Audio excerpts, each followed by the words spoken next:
Welcome to a special edition of the 11 Warriors show. On today's broadcast, I'm joined by a few of my close friends here at 11 Warriors. I got George Eisner, Chris Lauterbach, Jason Priestis, and Ramsey Nasrallah. We're going to talk about a few different things, largely revolving around Ryan Day and his future with the Buckeyes. After Ohio State lost to Michigan for the fourth consecutive time on Saturday, there's definitely been a lot of conversations happening around Ryan Day and his future here in Columbus. And we just want to talk about what that looks like. We have a couple of questions considering where Ryan Day and his comparisons with John Cooper stand. Questions about whether Ryan Day's success in the college football playoff will change the public's opinion of him here. And as to the success for Ohio State in the postseason, what will it look like and how far could they make a run? Guys, I want to open up the questions on this show. Let's start with you, Jason. What do you think about the comparisons of Ryan Day to John Cooper? You know, John Cooper, obviously someone who did not have much success, little to no success against Michigan during the 1990s as head coach. Now Ryan Day is seeming to be heading in that direction. What do you think of those comparisons? I think Saturday was the worst loss of his career. Probably the most Cooper-like loss of any of his losses to Michigan.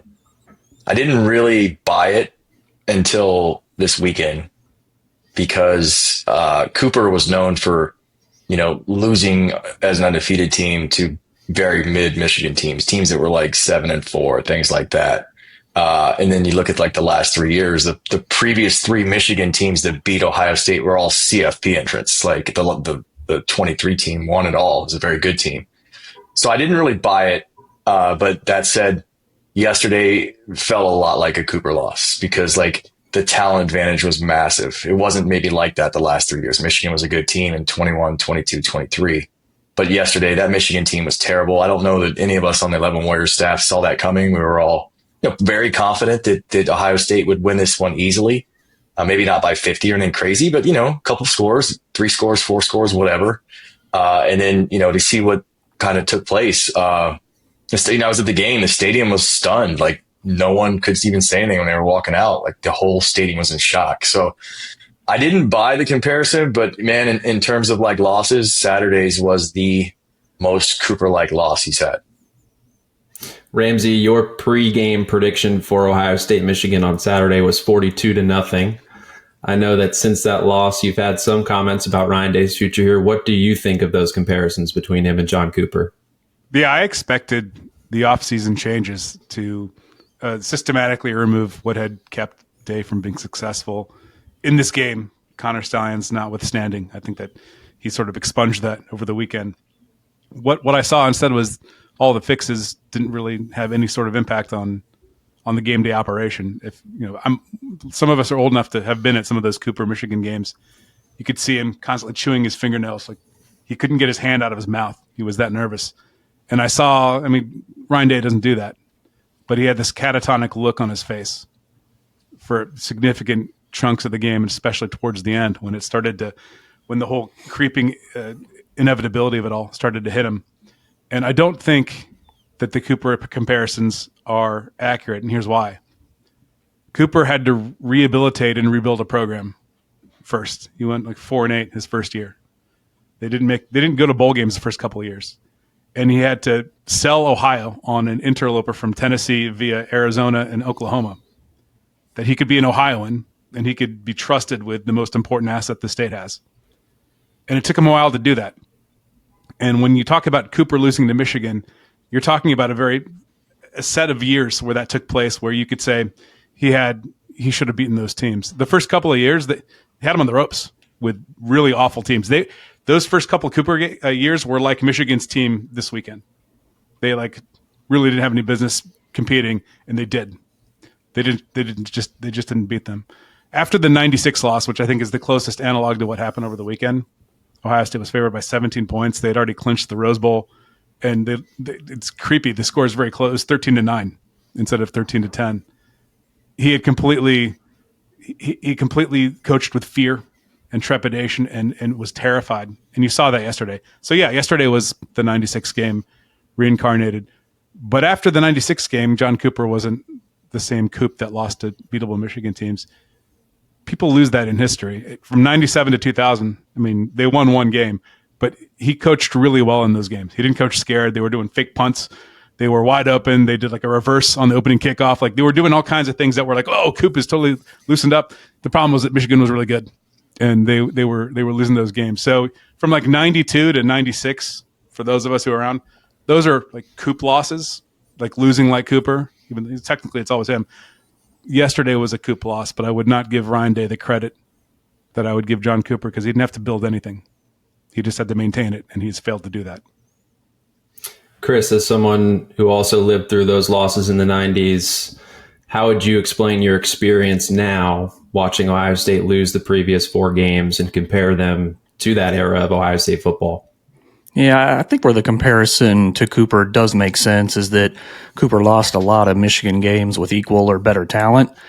And I think Day has done that. Michigan has been good 3 of the last 4 years for sure, but Ohio State had good teams, those years as well, right? You're talking about toss-up type games and not able to get over the finish line. And then you had yesterday or Saturday, which was a totally different animal, right? Where it's, just playing not to lose is what stuck out to me more than anything, and just fourth quarter collapse stuff. So you want to compare to Coop with the nervousness, the bite in the fingernails kind of thing. To me, with Day, that manifests itself in the fourth quarter when you really can't do anything after the Jaden Fielding missed field goal.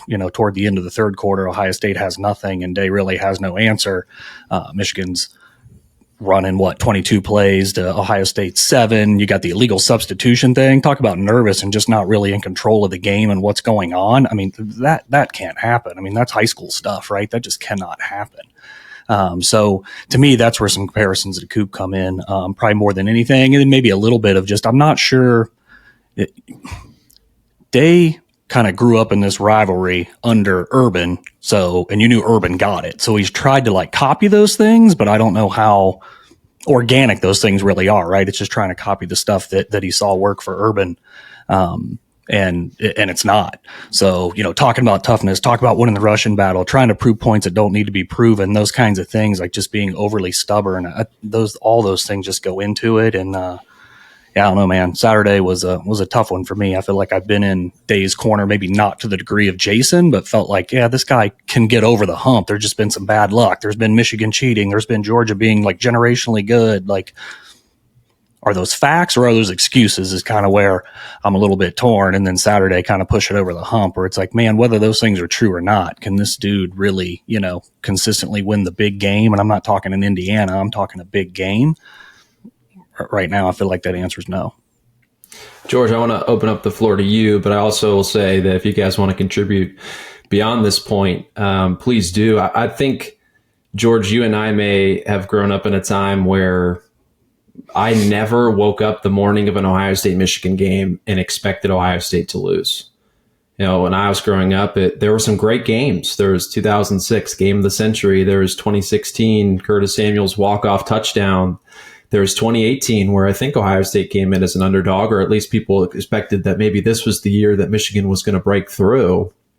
No matter what the circumstances were, I never woke up the morning of an Ohio State-Michigan game and expected Ohio State to lose.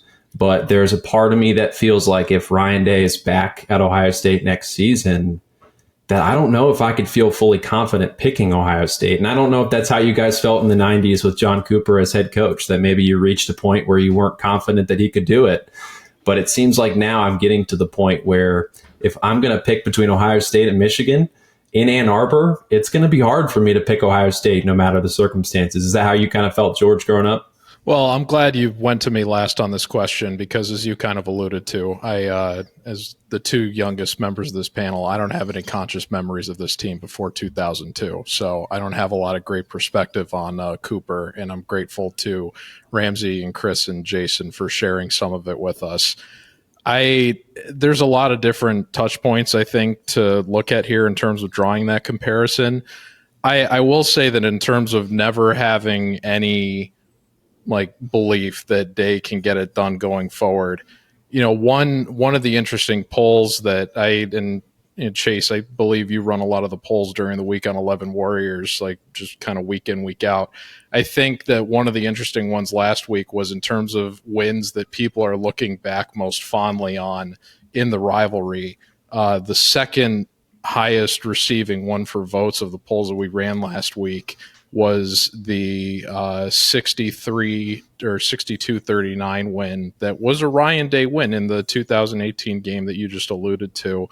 I think that it's important to keep that perspective, because it's not like he can't win the game, because he's won the game before, and he won the game in 2019, the year after that too, with a much different circumstances, and Harbaugh was still at Michigan.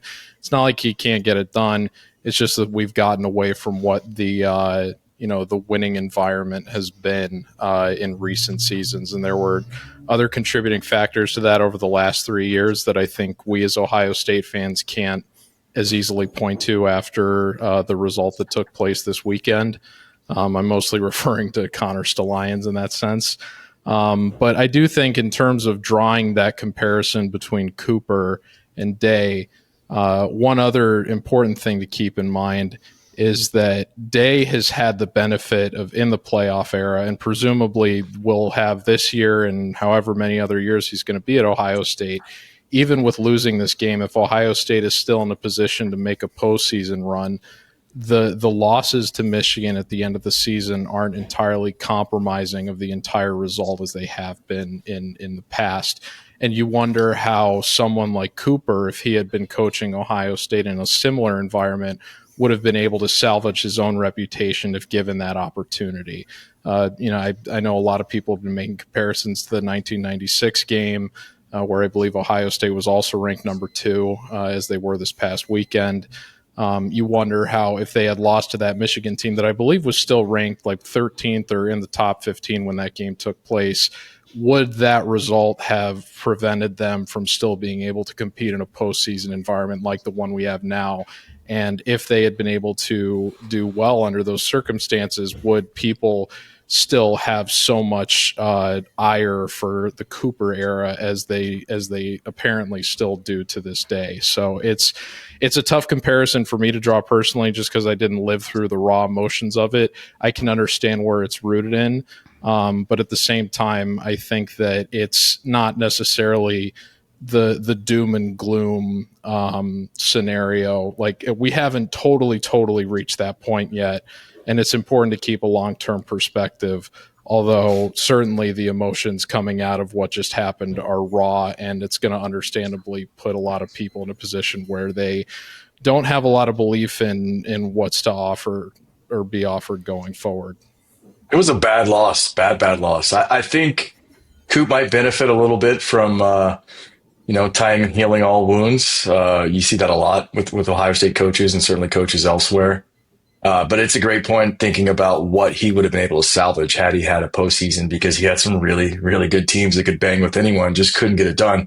What I think is really interesting with the Cooper comparison for Day, and I'll also defend Day. I don't think he's, give Coop credit for building things, but I don't think Day's failed. He's kept the program at a very high level, recruits like a beast every year. Kids love him, runs a clean program, does a lot of things the right way. So I'm not ready to dump on him quite to the extent that we heard earlier, but you think about,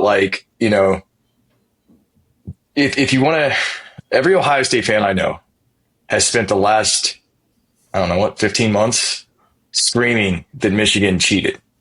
Michigan cheated. Michigan cheated. Me as well. All of us. I think everyone in here was probably, I'm not pointing fingers. I'm one of those people as well. And if that's the case, you probably put an asterisk on 21, probably put an asterisk on 22. 23 maybe a different story, because they had time maybe to change signs, but that had come out by the time the 23 game came about. So on that thinking, if they cheated to win in 21 and 22, then does Day only have 2 losses to Michigan? Only one of them really considered a bad loss? I mean, is that a fair question to ask? Because they lost to a national championship team, gave them probably their closest game, one of their closest games of the season, had in my opinion, the best offensive drive any team had on that Michigan defense last year, that third quarter running drive. So is it fair to say he only has 2 losses against Michigan? And if that's the case, then he's only got 1 really bad loss, and that was what we saw this weekend. I don't agree. I think you can asterisk the 22 loss for sure. 21? 22. 21. 21? No, 21. Michigan and Oregon both beat Ohio State by telegraphing their own signals. Like, we're going to run this play until you stop it, and Ohio State couldn't stop it. There's no amount of You don't think knowing what somebody runs on defense is absolutely demoralizing, on offense is absolutely demoralizing to what they're trying to do? Ohio State couldn't stop Michigan in the second half of the 21 game because Michigan Hassan Haskins ran the same play over and over again, and Ohio State's defense was derelict. But as you stack three and outs, that 100% has an impact on what's happening on the other side of the ball. CJ Stroud had almost 400 yards passing in the snow. That wasn't an issue. That's why I think 21, Michigan just bowled them over. 22, the second half was like 28-3. Ohio State was calling plays they hadn't run all year that they saved up for the Michigan game, and Michigan knew what they were. They were lining up like two high safeties when Ohio State was telegraphing a run, and like, why would they do that unless they knew this was going to go in a different direction? 22 is the asterisk. 23, Michigan won, and yesterday Michigan won. I don't want to start to carve out like excuses for Day. He has lost the plot on how to approach this game, whether or not Michigan is running afoul of. And there's an active NCAA investigation. I'm not taking Michigan's side in this. Michigan did not have to cheat to beat Ohio State in 21 or yesterday or last year. 22 is odious. Yeah, I'm having to ask us on 21 and 22. And every Ohio State fan I know, most Ohio State fans I know think the same way. They'll say, okay, 23 is an exception, but 21 and 22. But at the same time, they're like, hey, 1-4 against Michigan. I'm like, how can that come out of your mouth 2 seconds after saying they cheated to win? What happened in the game in 21 and 22? It just doesn't make sense. It's the game after like the 21 game. You're cherry picking one part of it to try to advance an argument. Is what I see from a lot of fans. Utah outscored Michigan in the game after that 21 game because Ohio State's defense was that bad. Sure, maybe did Michigan scout Utah? Is that did they know they were getting you? I mean, did Ohio State lose? Did you see what TCU did to him too? I mean, that's why 22 is odious. They didn't scout TCU. TCU put up 51, and one of them was a defensive touchdown. But like 21, they're losing that game. 23 yesterday, they're losing that game. Yesterday, they should have. Yesterday, I think, is the indictment of how unhealthy and how misguided Day's approach is to this. I think he's trying. I think Chris was talking earlier about trying to say things that he thinks supposed to say coming up under Urban.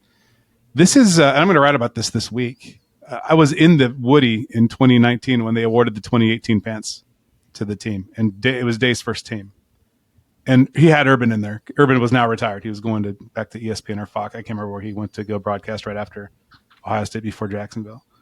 And Day kicked off the ceremony, and I have the whole script that what he said that afternoon.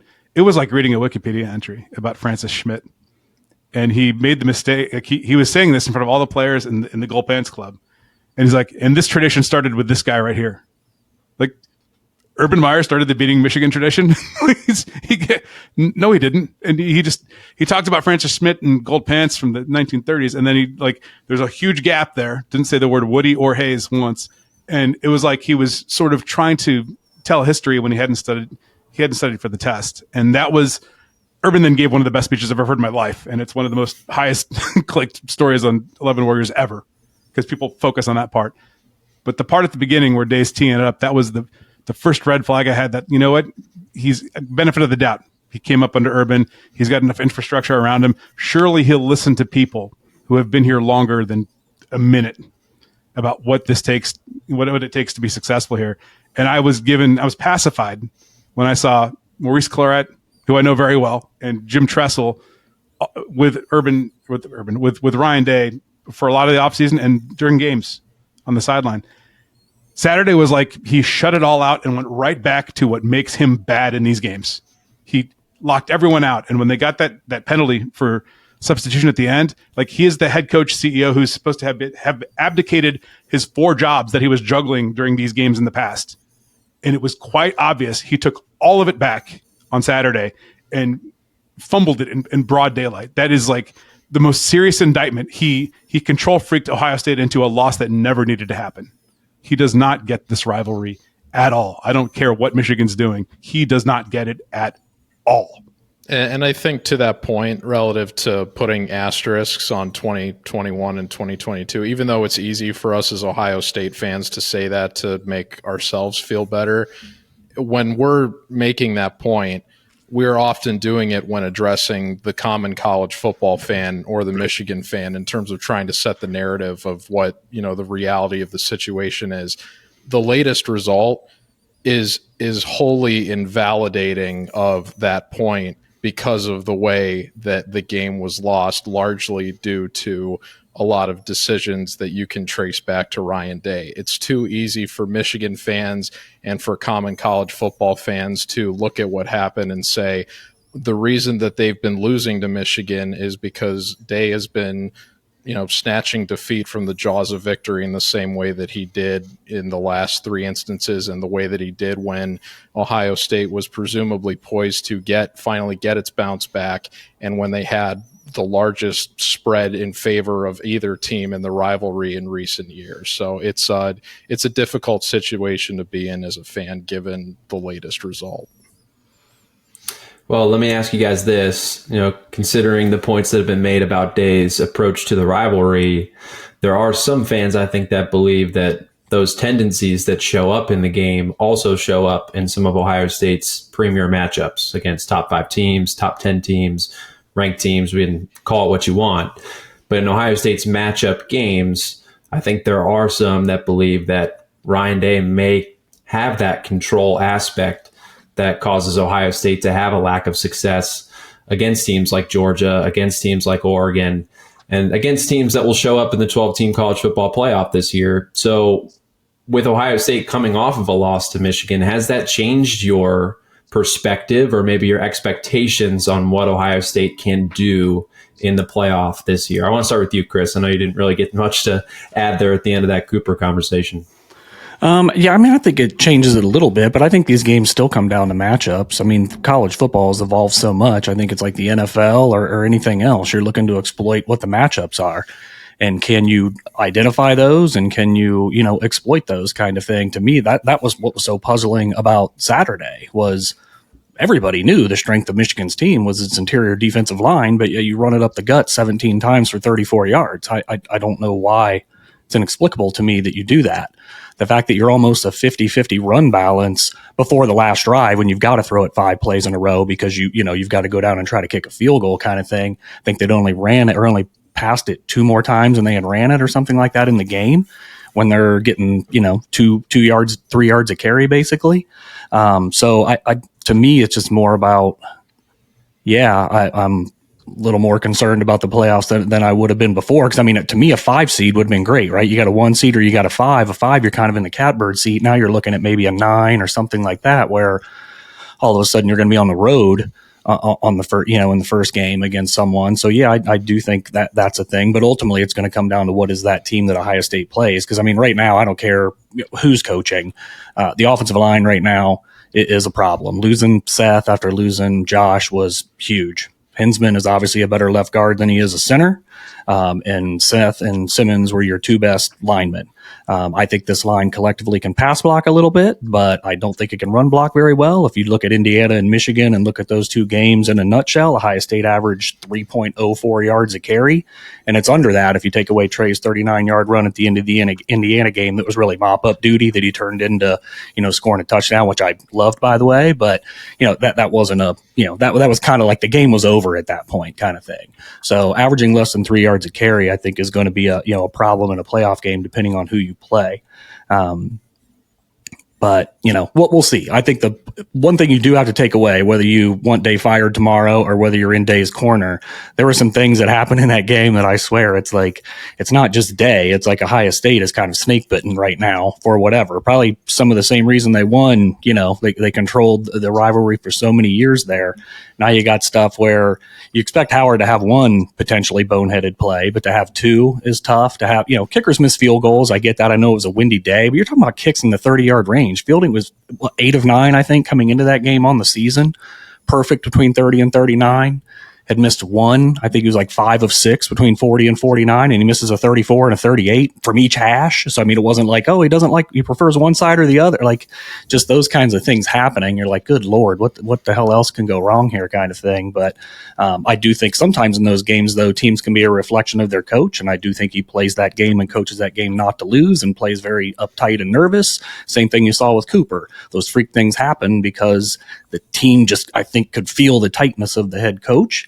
We'll see to what degree that infiltrates a playoff game preparation or not. But Ohio State has obviously played some pretty good playoff games, even when they lost to Georgia. I mean, I thought that was a hell of an effort from that team until the bitter end when, they kind of tried to stop gaining yards. But long-winded, I think, hey, it's matchups, right? What's the matchup going to be? Do I think Ohio State can win a playoff game or two? I absolutely do. I mean, they got the third best odds right now, but I do think it's a longer shot than I thought it was after Saturday, because I think just some things have reared their head of, that big game day criticism has at least some legs, whether you're a day hater or lover.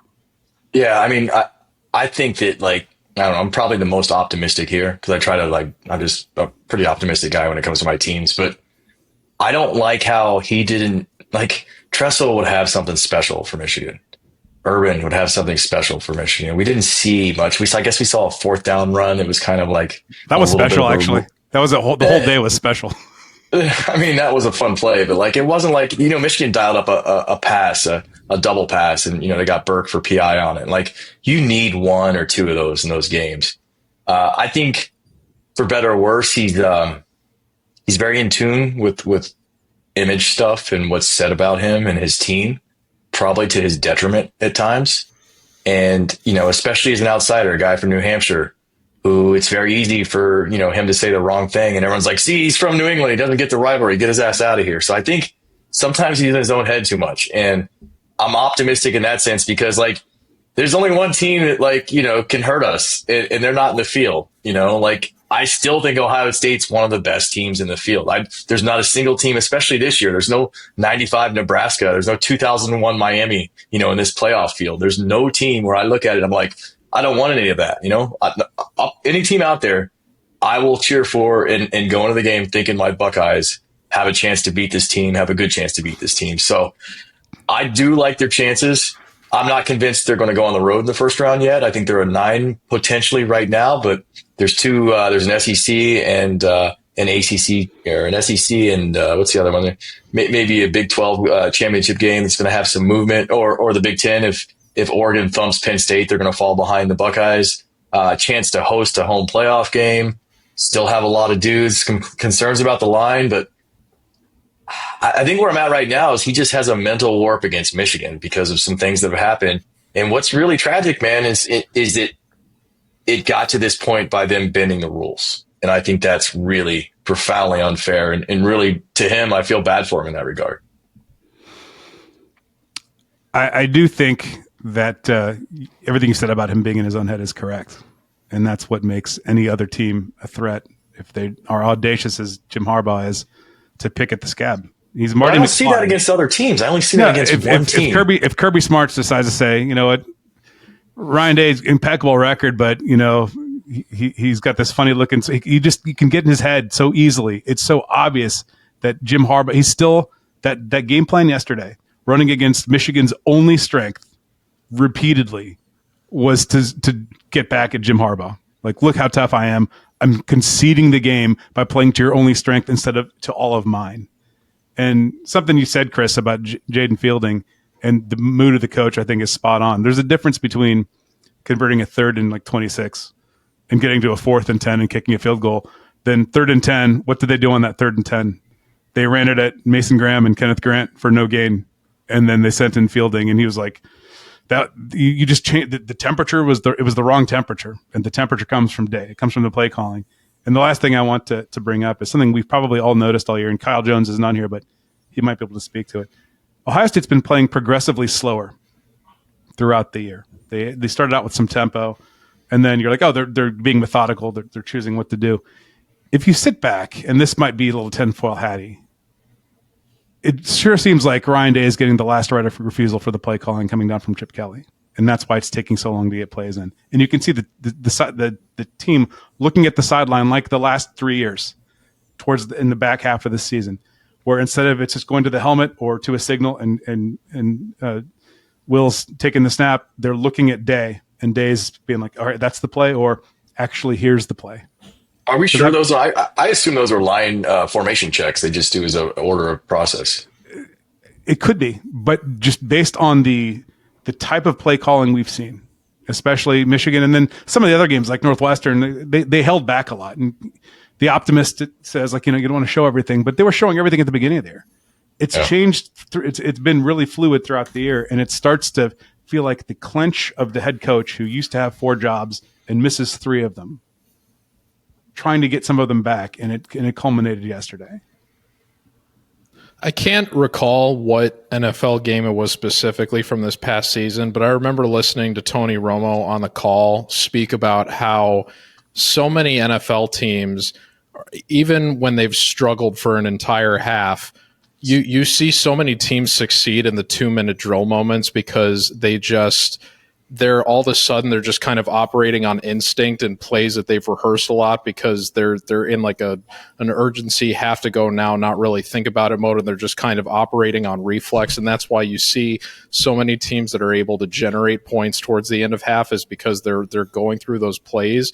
When Ohio State had that moment against Michigan to tie the game yesterday going into the end of the first half, I was very hopeful that kind of momentum was going to carry over into the second half in terms of them recognizing, especially for a team that has been so good all season with making second half adjustments and getting those immediately implemented in the third quarter. This is what worked. This is what didn't. This is where our opponent is vulnerable, and we can just go hit it now. That drive, that 2-minute drill felt reflexive and more accustomed to the play calling that I think we've taken joy in seeing during the more positive moments of the season. And then we got into the second half, and there was just absolutely none of that there. So I'm glad that Ramsey framed it as like kind of wearing tinfoil hat for us that believe this, because it really is just speculation on our part. But it definitely felt like there was a bit of override yesterday relative to a lot of the success that Chip Kelly has had this season with the play calling, because it was orchestrated in a way that was much more tight and less free than a lot of the success, I think, that we've seen this season. And I think it was reflected in the fact that Will Howard, I don't even think he attempted a ball further than like 20 yards downfield yesterday. No. And I've been very critical from the beginning of the season of like the potential for Howard to complete downfield passes.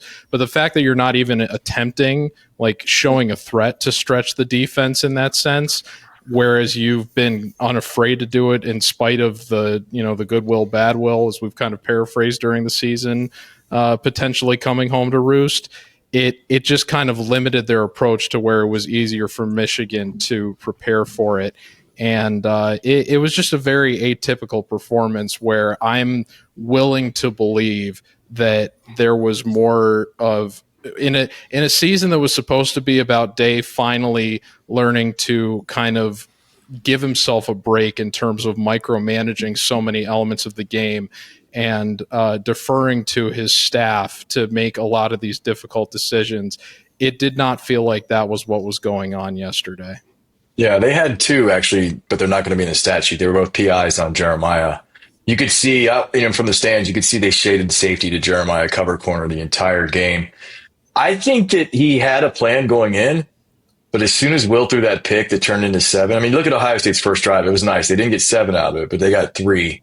They forced Michigan into a quick punt when they had their very first possession of the game. And then Will throws that interception that, is returned basically to the 3. And I think that's when that little tick in the back of Day's head went out and said, oh God, I've got to tense up now. The walls are closing in on me. And it's like, man, if you could just, if he doesn't have, if it's hypothetically, this is a big if he'd been 4-0 against Michigan and Saturday, I guess, was his first loss, the entire Buckeye fandom is like blaming Fielding and Howard, and Day's catching hardly any of that. It's a tough fought game. But unfortunately, he's got the history of tensing up in some other games, and that's why it's landing back in his lap. I think the tensing up was magnified by some just bad field position too. I mean, you're backed up in the shadow of your own goal. The second half was a perfect example, George. You talked about how the 2 minute, you talk about the 2 minute drive. They go down there and they score. It's free and easy. They're throwing, they're quick, they're running. You think you got momentum. And then Travion just misjudges the fact that it's windy and you start a drive at your 6-yard line on top of just all day on first down because you're not really throwing it. You're 2nd and 9, you're 2nd and 8, you're 2nd and 8, you're 2nd and 9. It's hard to call that deep shot then because, hell, now you're 3rd and 9 if that doesn't work out. It just seemed like it just, continued to spiral. But, man, special teams kind of hosed up field position a couple. We all love Caleb Downs. He misjudged a punt, or he misjudged one the other way with the wind, right? It was a 78-yard punt. It landed 2 yards from him at about the 19.5-yard line and rolled to the 7. He's got to catch that. Did anybody on the sideline remind him, hey, dude, it's windy, back up? Or, that was a 68-yard punt because it rolled, but it still carried 50 yards in the air because it was into the wind, which, again, backs you up. And it's like, well, what are you going to do now kind of thing? It makes it so easy to play not to lose at that point. And I think that happened a couple times. Mixing sports, first base coach seems like such a peach job in major leagues. You're saying the same thing to the same guys every time they're on base. That's what special teams coaching is. All right, look at the sun, look at the wind. The ball's they're probably going to, we scouted them. They're going to kick it this way. You need to be ready for that.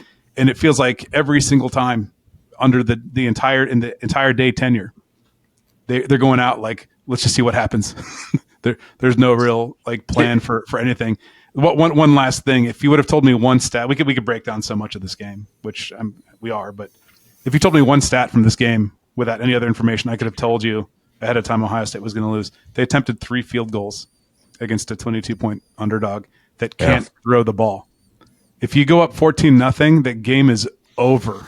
They're not coming back from that. Play from behind. Attempting 3 field goals, forget about fielding, missing 2 of them. You lost the game. You played not to lose, which means you're playing to lose. Can we stop? Remember how much fun we had making fun of Harbaugh for sleeping over at kickers' homes? And his last 2 kickers have been bangers. This kid, it was 6 of 6 from 50 plus coming in Saturday, and then of course cranks another 50 plus. And it's like, I want one of those. Why don't we have one of those? Yeah. So, and you know what? He played in Ohio Stadium, and Buckeyes didn't do anything about it. He was at Arkansas. We need a kicker. Buckeyes need a kicker. Get a kicker. Give me a kicker. They saw a live tryout, and they didn't go after him. Unreal. To Ramsey's point, I just think this idea of the run game wins the game. It is accurate. It is factual. But the idea that Ohio State was ever going to outgain this Michigan team on the ground without first establishing a comfortable lead, it seems insane. This is a one-dimensional Michigan team that ran the ball with Mullings and ran the ball with Edwards 40 times in this game. And they did so at a decent rate. I think they finished around 4 yards a carry.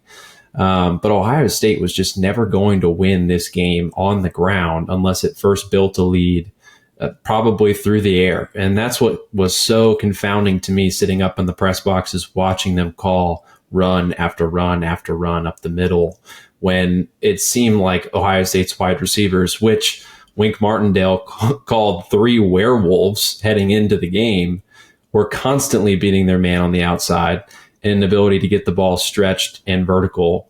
It just seemed like toward the end, to Jason's point, that once Will Howard threw that first interception, that he, as well as the coaches, lost confidence. I think toward the end, you started to see Will Howard second guess himself on particular when there was routes open over the middle, which traditionally speaking are a little bit more difficult throws to make with how many guys are defending that area of the field. But it just felt like he didn't have the confidence in himself to make some of those throws. Now, considering what Ohio State will do moving forward in the playoffs, there's not going to be as the considerable amount of pressure against an opponent like Tennessee, for example, if we're going to chalk them up in that kind of game, than there would be against Michigan.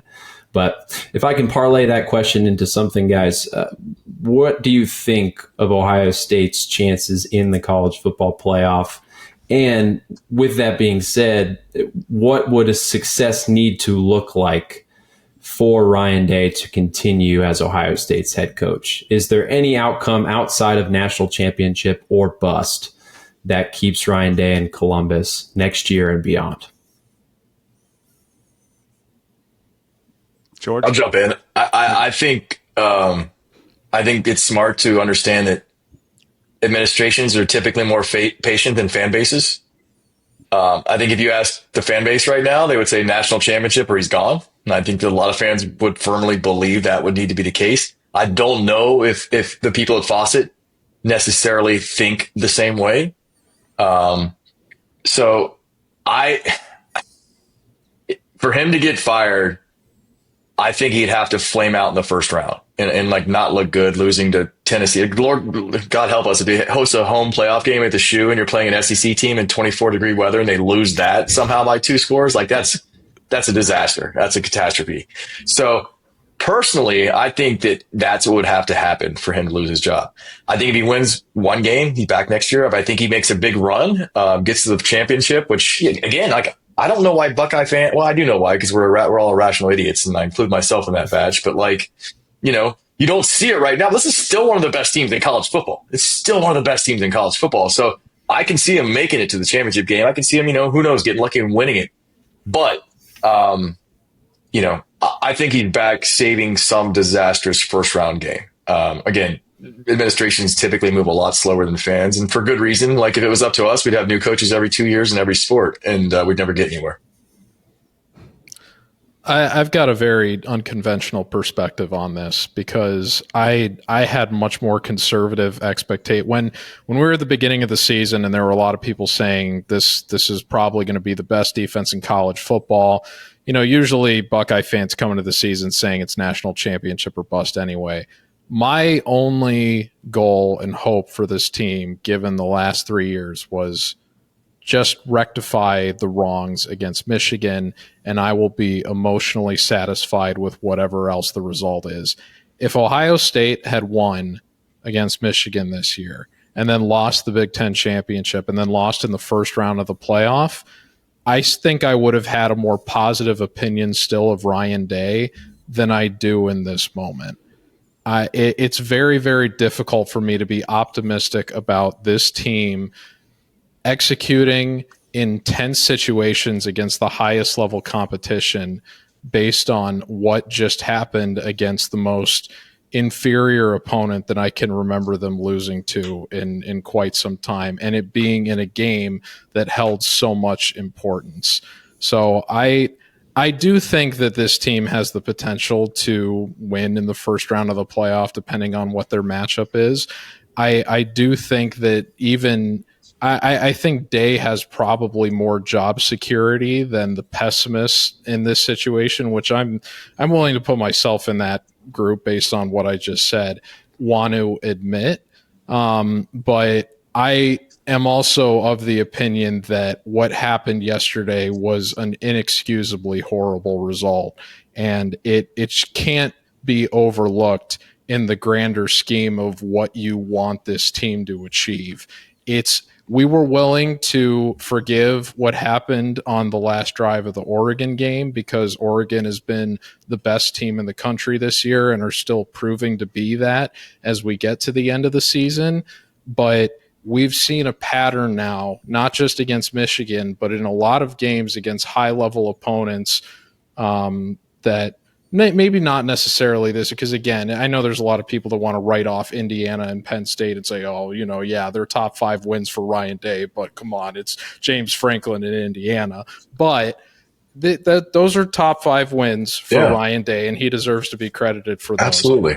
But at the same time, we've seen over multiple seasons now that when Ohio State has needed to execute in very tense situations against top-level teams, and now again in a game that they absolutely needed to win just for pure narrative sake against Michigan, it hasn't been able to get done under Ryan Day's watch. And I don't think that can make you feel confident about the upcoming college football playoff in terms of what their ceiling is, or whatever other playoffs they may reach in the near future, just based on what just happened.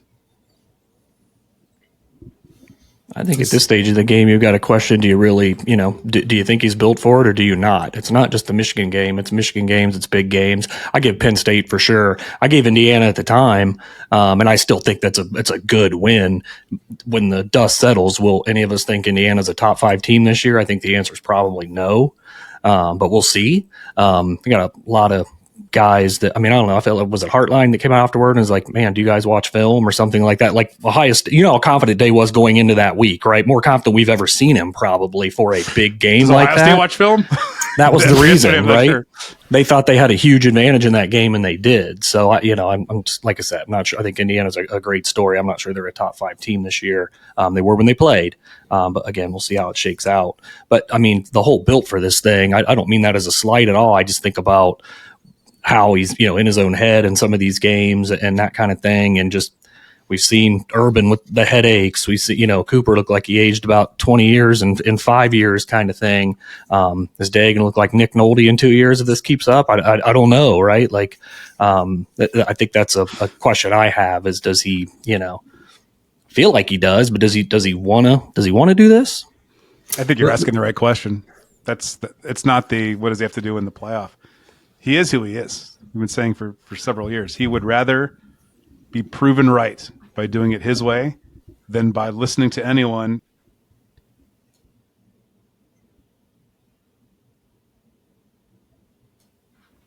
I think he's caught up in the lore.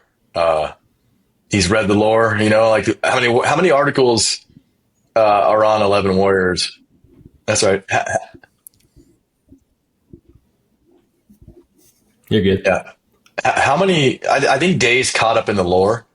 Like how many articles have been written about you have to win the run battle in the Michigan game to win that game. And like, he probably, he's probably read that so many times that in his own stubborn head, he's like, I've got to win the run battle. No, dude, come out and throw the ball 50 times against those bozos. You can still win the run game doing that. You can still win the run game doing that. That's what Chase was kind of alluding to. That's what I wrote about it in the mic check. Like, there's so many ways to win the rushing battle, but Wednesday I started getting a little bit nervous about that because he was about damn near pounding the lectern about whoever runs for more yards is going to win this game kind of thing. It's like, dude, your offensive line is not built for this.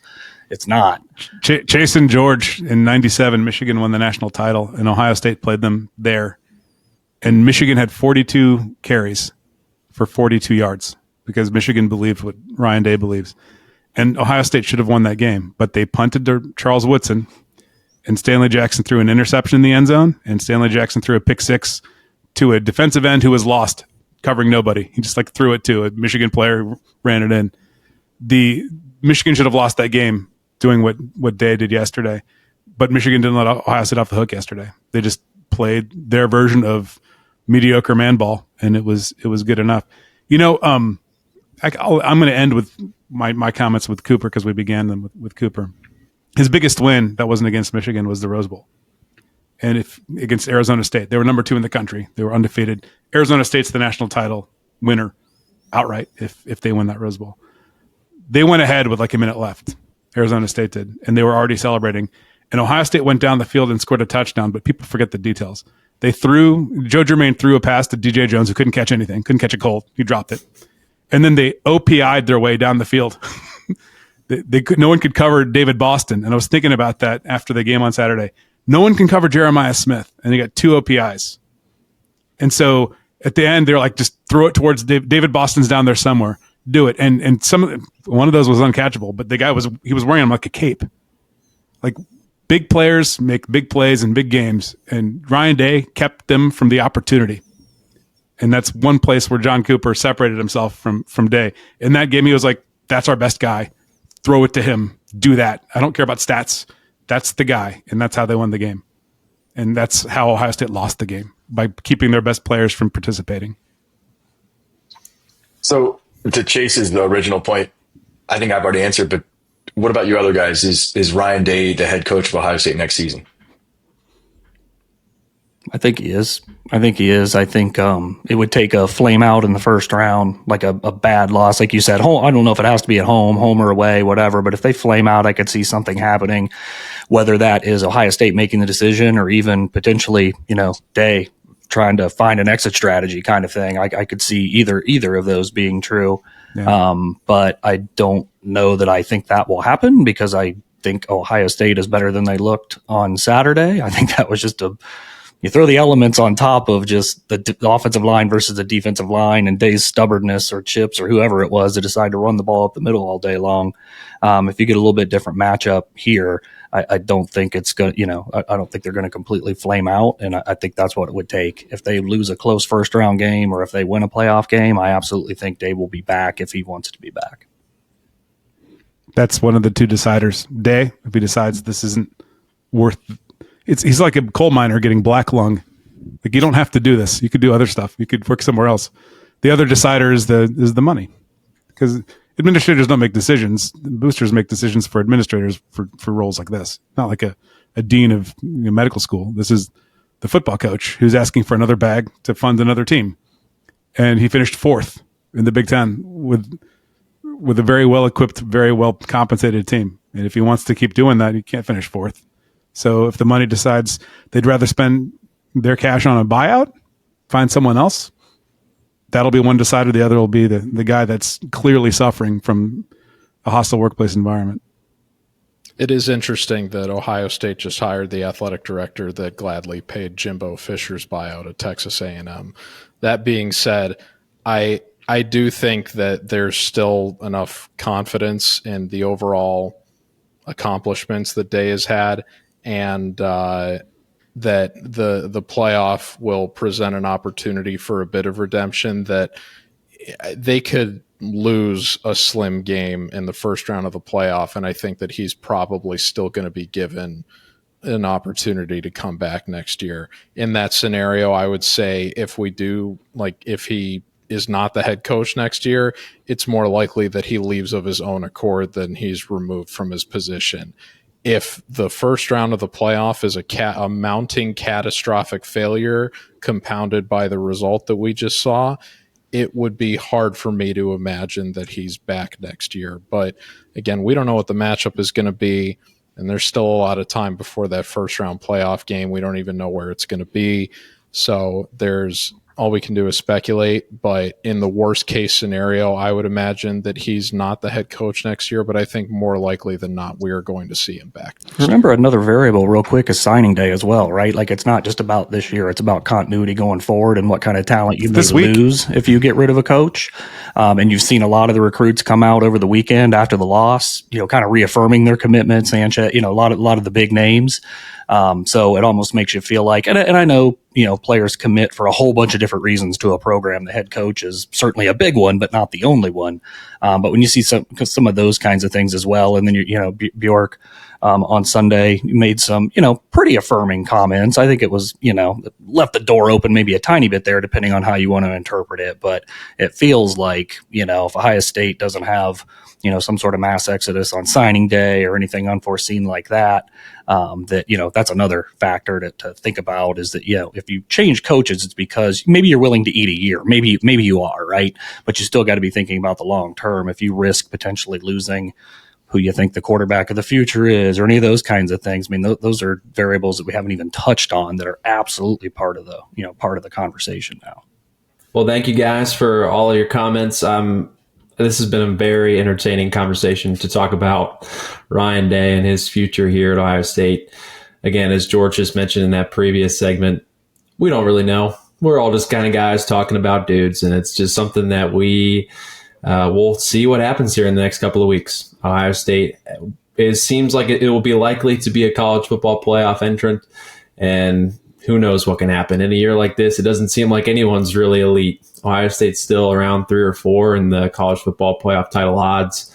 They still have a great roster. They still have a great team, and they could still make some noise here in the postseason.